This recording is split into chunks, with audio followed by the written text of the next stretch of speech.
Now we'll discuss the opening tasks in more detail. Okay? In the opening, when there is no contact between pieces, as we saw earlier when we were talking about strategy, okay, we fight for control of the primary center. These squares here, E4, E5, D4, D5. Okay? We want to place our pawns there. We want to have a pawn on E4 and a pawn on D4. This is good for us because it prevents any opponent's pieces from being placed on the center.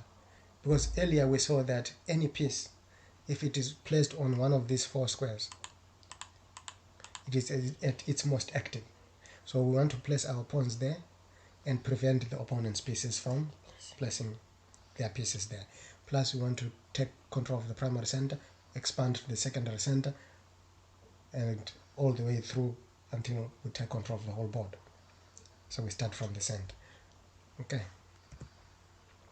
As we saw that any piece, if it's on the center, it is its most active.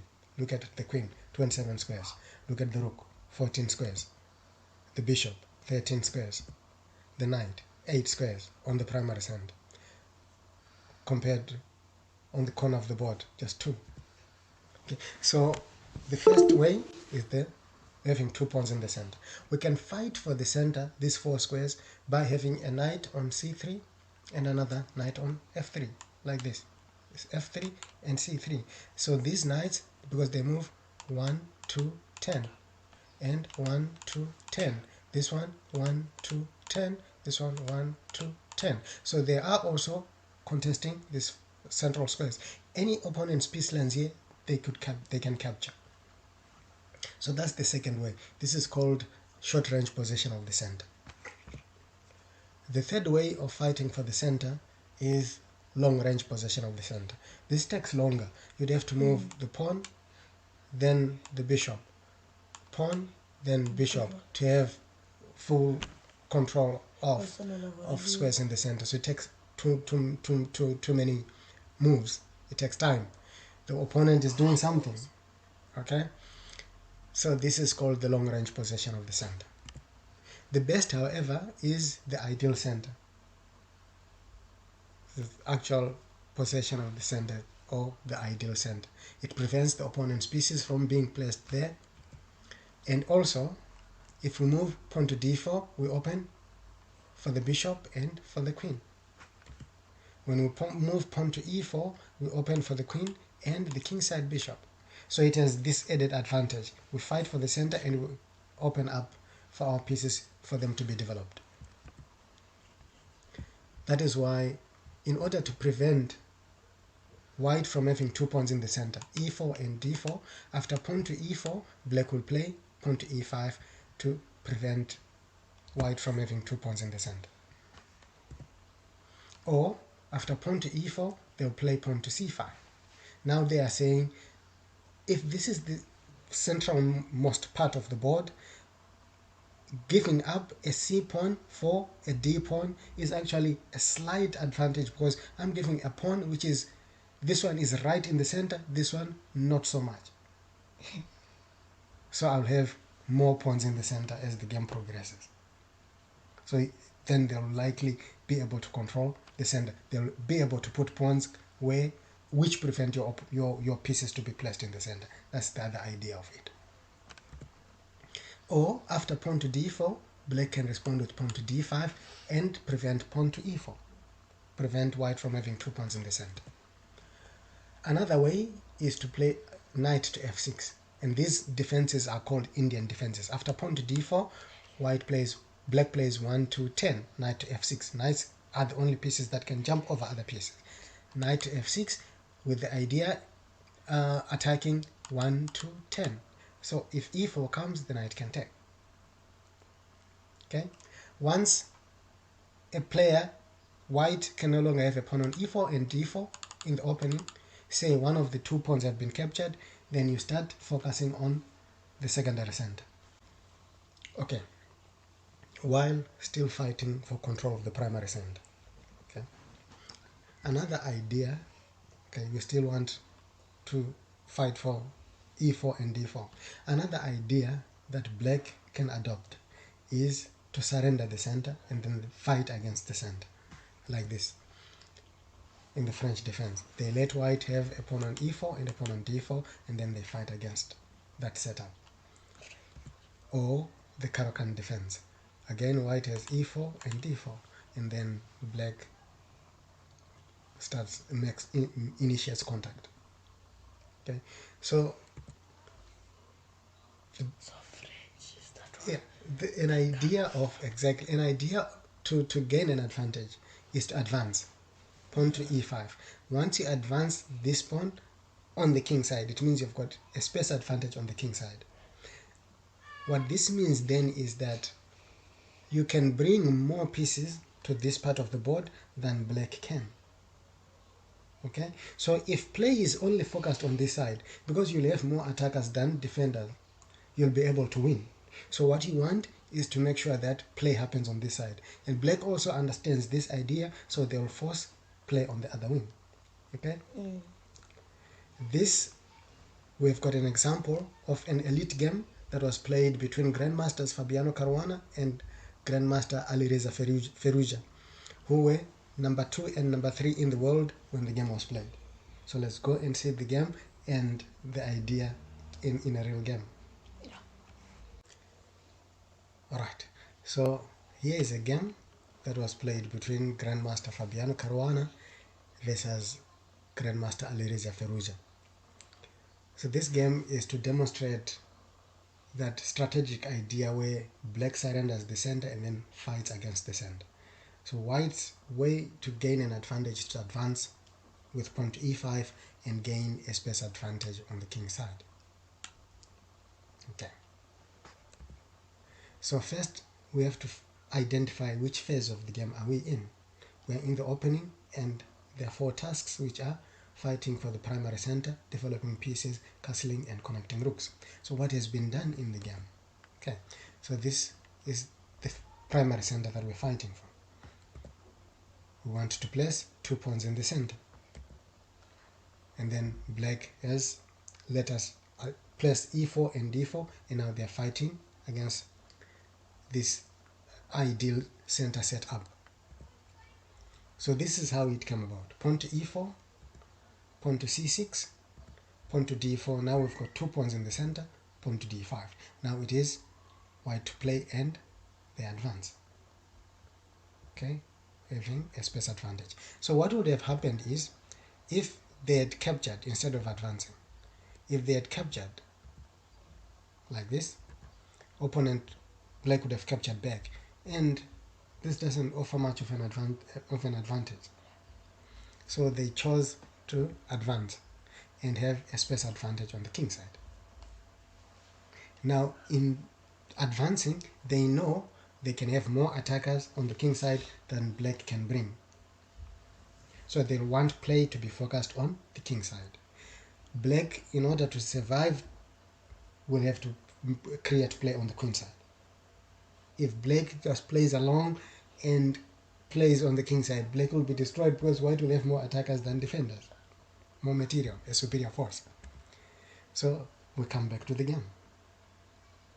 Black plays pawn to bishop to f5 after black plays bishop to f5 after pawn to e5, bringing a piece from the queen side to the king side, because black understands the strategy behind this idea of advancing the pawn.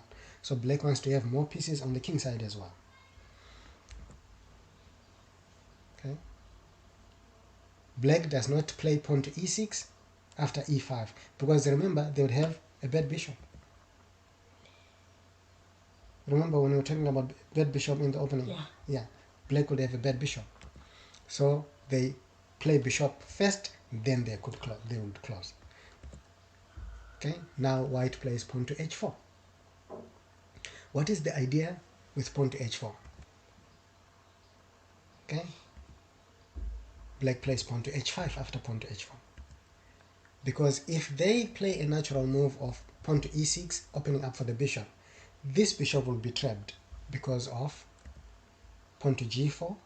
If bishop moves back, pawn to h5. That's why pawn to h4 was played. Now the bishop only has one square.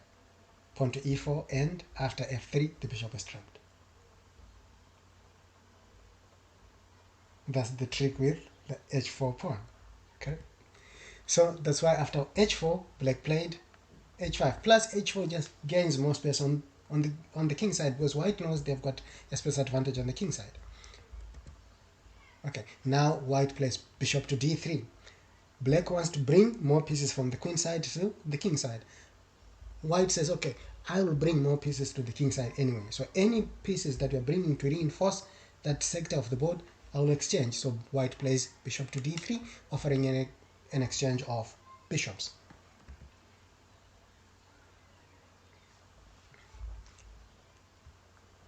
Black captures. So we're in a tactical position. Okay, capture. Queen to a5, check. You see, black will start pushing. So for play to be played on the queen side, because black knows if you play on the queen side, on the king side, white will be able to bring more attackers than I will have to defend that sector of the board. Knight to d2, defending against the check. Remember, if your king is in danger of capture, queen was attacking the king. If the queen is attacking the king. So you can block, put a piece between the piece that is attacking.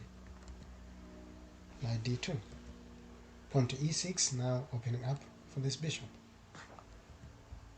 Another knight, developing. Knight e7, developing pieces. We are in the opening. Develop, we fight for the center, develop, castle, and connect rooks. Pawn to b4. When this move was played, it was strange. It's like the pawn attacks the queen, but no one is defending this pawn. White is giving up a pawn for free. So the idea is, if your king goes and castles to the king side, because the setup of the position allows white to bring more attackers than defenders on the king side, black's king will be captured.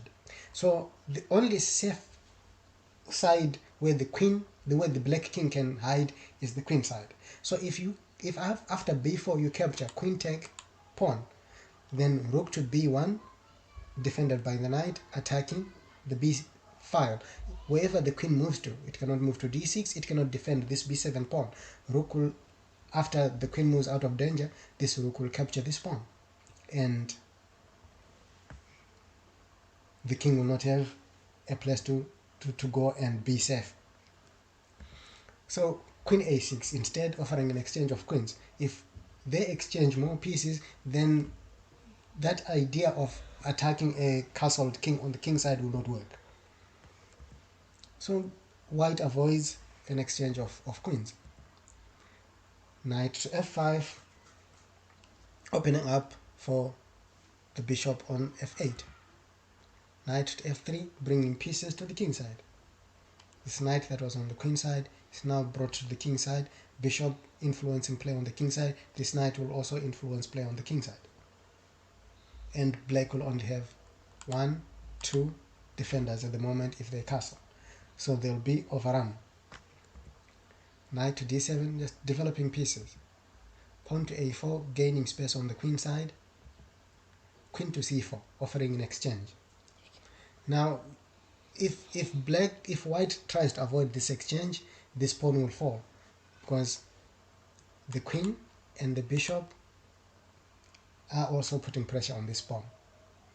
Only the queen is defending. So white cannot afford this exchange. Bishop to d2 was played.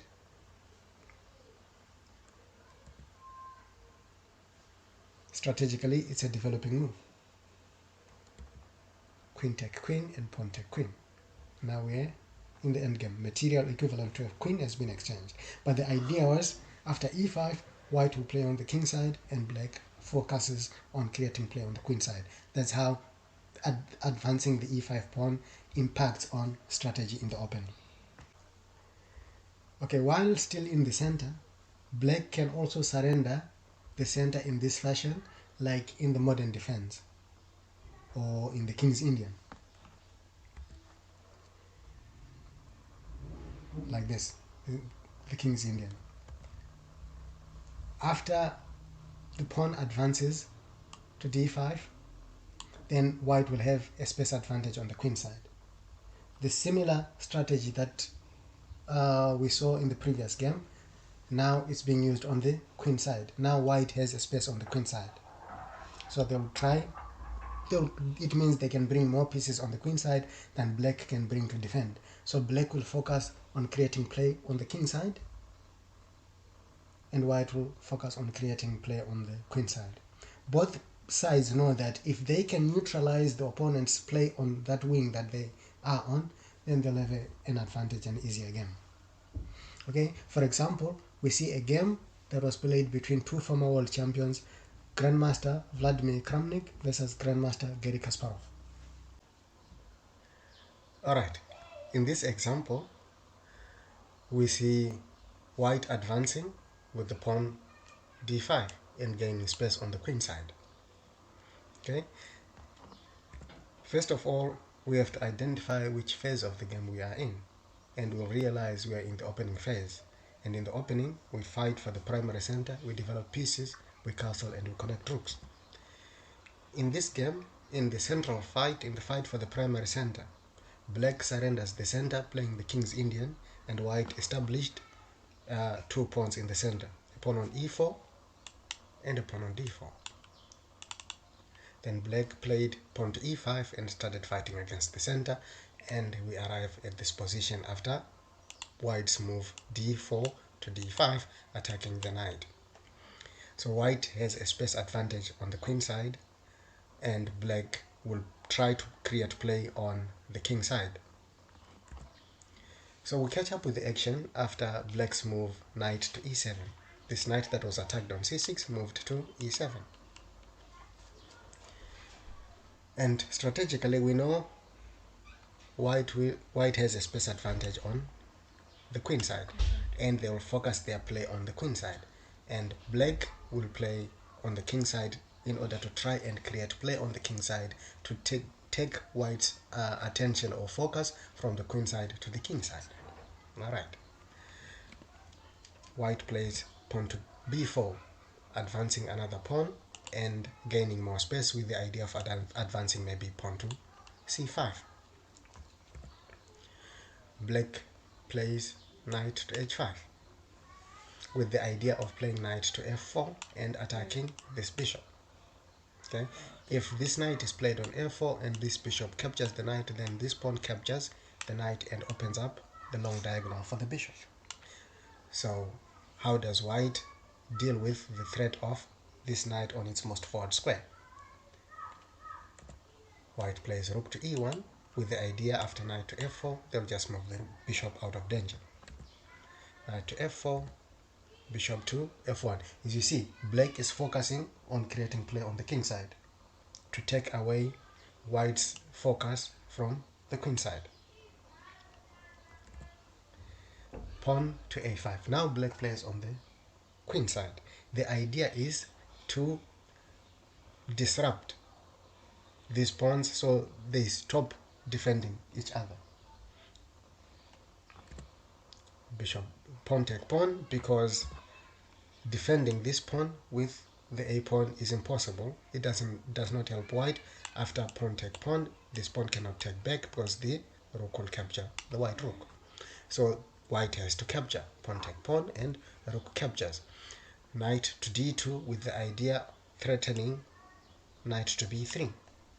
White is now sending more pieces to the queen side, because from the onset we realized white can bring more pieces to the queen side, and black will have to try and create play on the king side to avoid playing on the queen side where they have a disadvantage. Pawn to c5, again trying to stabilize the queen side. Pawn to a4, threatening knight to b3 and pushing back black's forces on the queen side. Rook to a6, so the rook is already out of danger, so knight b3 does not come attacking the rook. Rook to a3. This idea is it's a rook lift, so planning knight to b5 and having the rook controlling all these files, all these squares along the third rank. Remember, a piece's activity is measured by the number of squares under its control. Pawn to g5. Again, why black focuses on playing on the king side. If they play on the queen side, they'll be at a disadvantage.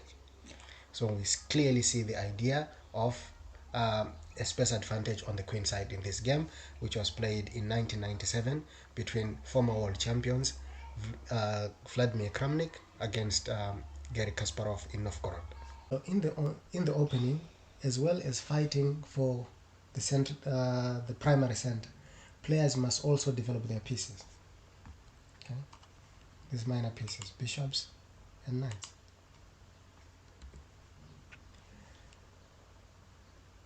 You must avoid moving the same piece more than once. Remember, the opening is like a race. You want to develop as quickly as possible. So, for example, here, white has developed a knight and a bishop. Black is moving the same piece that moved from b8 to c6 for the second time to b4. So you will be behind in that race. So avoid moving the same piece twice in the opening. Once you do that, in order to have a superior force than the opponent, you want to have more attackers than defenders. You are doing this in order to complete all opening tasks as quickly as you can.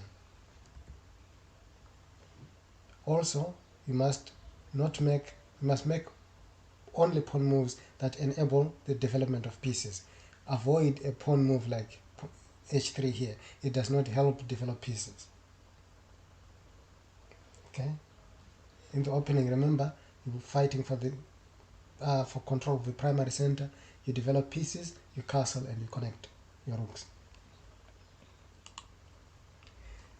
For example, you play a pawn to e4, which opens up for the queen, and it opens up for the bishop. These pieces can be developed. Or a pawn move like d4. You're placing a pawn on the center, preventing opponents' pieces from landing on the center, and you open up for the bishop and for the queen. They can be developed.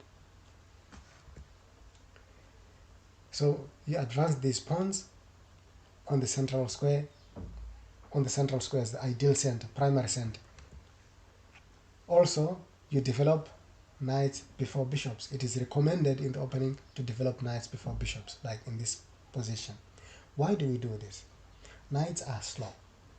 Okay, so knights go 1, 2, and 10. Okay, from here 1, 2, and 10. And knights can only influence play squares that are around them. Bishops, however, even undeveloped like this, they can influence play. They can influence play. Exactly. Like, look at this. This bishop, it can influence play on this side of the board and on this side of the board. It can help these pawns to advance and promote, and also prevent these pawns from advancing here and queening from here. It can influence play on both sides of the board. This knight, it can only influence play on the king side, and it cannot influence play on this side. That's why we say the knight is slow. So it's usually recommended, because in the opening we're fighting for the central part of the board, so we develop knights before bishops, because after e4 and d4, the bishops will already be influencing play. The third task in the opening is to castle. Players are highly recommended to castle, which is the only time when the king moves 2 squares at the same time and the rook crosses over. Remember, the king will go 1, 2, and the rook will cross over. Queen side, 1, 2, and the rook will cross over. Like this. Okay? Or this. So, castling is recommended because the central files often open up first. In the opening, we're fighting for control of the center, so most likely the central files open up first. And this can put the king in danger if it remains in the center. So you castle. Okay, the fourth task in the opening is connecting rooks. Another added benefit of castling after moving the queen is connecting rooks, which brings together all the pieces as one unit. collectively to fight against the opponent's pieces.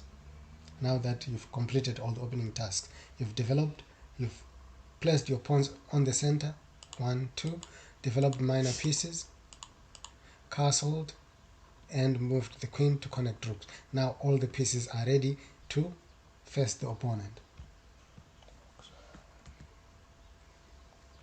As we see again on tip number 1 of Essential Chess Tips, the opening is complete when one or both sides have their rooks connected.